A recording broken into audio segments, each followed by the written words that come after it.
नमस्कार. आजच्या ठळक बातम्या. भारतीय स्टेट बँक ऑफ इंडियाच्या शाखा नायगाव येथील मुजोर प्रशासनाच्या विरोधात शेतकरी पुत्राचा आक्रोश मोर्चा.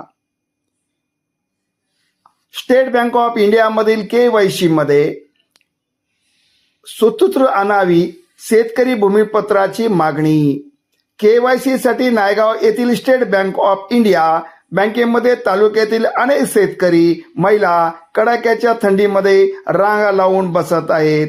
अनेक नागरिकांच्या 8 ते 10 दिवस बँकेच्या चक्रा मारून सुद्धा KYC होत नसल्यामुळे मनस्ताप सहन करावा लागत आहे. बँकेतील KYC सुसूत्र आणावी व नागरिकांची गैरसोय टाळावी असे आवाहन शेतकरी पुत्राने दिलेल्या निवेदनात म्हटले आहे.